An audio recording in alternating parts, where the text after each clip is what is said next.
Hi అండి, నేను మీ జ్యోతి. Welcome to me ఇంటి వంటతో జ్యోతి. ఈరోజు మనము ఎంతో రుచికరమైన పాలకూర కర్రీని టేస్టీగా ఎలా తయారు చేసుకోవాలో మనం ఇప్పుడు చూద్దామండి. రైస్లోకి, రోటీ, చపాతీ, పూరి అన్నిట్లకి కూడా చాలా చాలా బాగుంటుందండి. చాలా టేస్టీగా ఉంటుంది. రైస్ కూడా బాగా కలుస్తుందండి. ఈ కర్రీలో టేస్ట్ కూడా అద్దిరిపోతుంది. చాలా చాలా బాగుంటుంది. నేను చెప్పిన పద్ధతిలో మీరు ఒక్కసారి ట్రై చేశారంటే మీరు ఎప్పుడు ఇలానే చేస్తారు. ఇది ఎలా తయారు చేయాలో మనం ఇప్పుడు చూద్దామండి. ముందుగా 2 ఈ సైజు కట్టల్ని పాలకూర కట్టలు తీసుకున్నామండి. ఇలా తీసుకున్న తర్వాత చివర్లు ఇటువైపు కాడలు కొంచెం కట్ చేయండి. కట్ చేసిన తర్వాత కొంచెం వాటర్ అనేది కొద్దిగా ఎక్కువగానే వేసుకుని ఈ పాలకూరని నీళ్ళల్లో బాగా విడతీసి జాడించండి. జాడించినట్టుగా మనకి క్లీన్ చేసుకున్నారనుకోండి, ఈ పాలకూరకి సన్నటి ఇసుక మట్టి అన్నీ ఉంటాయండి. అందుకని ముందే నీట్గా జాడించి కడగాలండి, క్లీన్ చేసుకోవాలి. క్లీన్ చేసుకున్న తర్వాత చూడండి, మనకి ఈ సైజులో చిన్న చిన్న ముక్కలుగా కట్ చేసుకుని పక్కన పెట్టుకోవాలి.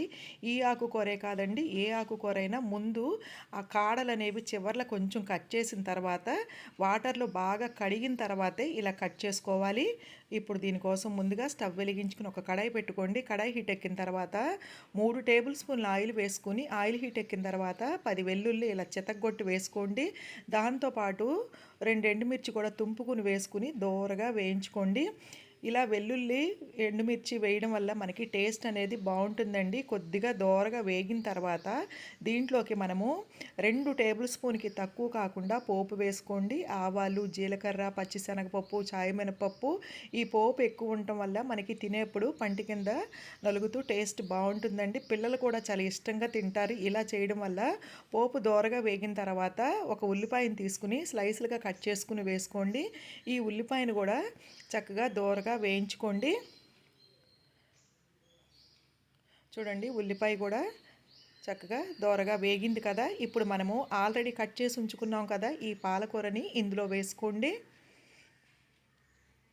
ఇప్పుడు ఈ పాలకూర వేసిన తర్వాత దీంట్లోకి 1 టీ స్పూన్ పసుపు, అలాగే రుచికి తగ్గట్టుగా సాల్ట్ వేసుకోండి. ఆకుకూరల్లో సాల్ట్ అనేది కొంచెం తక్కువే పడుతుందండి, గుర్తుపెట్టుకుని వేసుకోండి. ఇప్పుడు ఇలా అడుగు నుంచి కలుపుకోండి. కలుపుకుని మూత పెట్టేసేయండి. మూత పెట్టేసి ఒక్క 3 నిమిషాలు మగ్గనివ్వండి. ఈలోపు మనము ఒక పొడి తయారు చేసుకుందామండి. ఒక మిక్సీ జార్ తీసుకుని దాంట్లోకి 2 టేబుల్ స్పూను వేరుశనగ గుళ్ళు, 1 టీ స్పూన్ జీలకర్ర, అలాగే 10 ఎండుమిర్చి తుంపుకుని వేసుకుని మిక్సీ పట్టుకోండి. చూడండి, మనకి ఇక ఈ పొడి అనేది తయారైంది కదా. మనం కారం అంటూ ఇందులో వెయ్యమండి. ఈ ఎండుమిర్చేనండి, మీకు ఎక్కువ కారం తినాలనిపిస్తే ఎండుమిర్చి ఎక్కువ వేసుకోండి. ఈ పొడిని పక్కన పెట్టుకోండి. ఇప్పుడు 3 నిమిషాలు అయిందండి, మూత తీసాము. చూడండి, మగ్గింది కదా. కొద్దిగా ఇంకా మగ్గాలండి. చూడండి, వాటర్ అనేది ఇంకా ఉంది కదా, ఇంకా మగ్గాలండి. మొత్తం అంతా చక్కగా కలుపుకొని ఇంకొక 3 నిమిషాలు కుక్ చేసుకోండి. చూడండి, 3 నిమిషాల తర్వాత ఆయిల్ పైకి వచ్చింది కదా. ఇప్పుడు మొత్తం అంతా ఒకసారి కలుపుకోండి. కలుపుకొని మనం ఇందాక పొడి చేసి పెట్టుకున్నాం కదా, ఈ పొడిని ఇందులో వేసుకోండి. వేసుకొని మొత్తం అంతా చక్కగా కలుపుకోండి.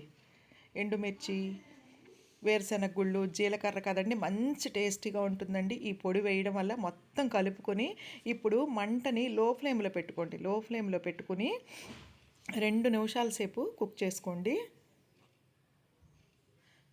మూత పెట్టేసి 2 నిమిషాలు కుక్ చేసుకోండి. 2 నిమిషాల తర్వాత మంట లో ఫ్లేమ్లోనే ఉండాలండి, గుర్తుపెట్టుకోండి. చూడండి, 2 నిమిషాలకి బాగా కుక్ అయిపోయింది కదా. ఇప్పుడు మొత్తం అంతా చక్కగా కలుపుకోండి. అంతేనండి, ఎంతో రుచికరమైన పాలకూర కర్రీ అనేది రెడీ అయిపోయింది. స్టవ్ ఆపేసుకోండి. దేంట్లోకైనా సరే కరెక్ట్గా సెట్ అవుతుందండి. చాలా చాలా బాగుంటుంది.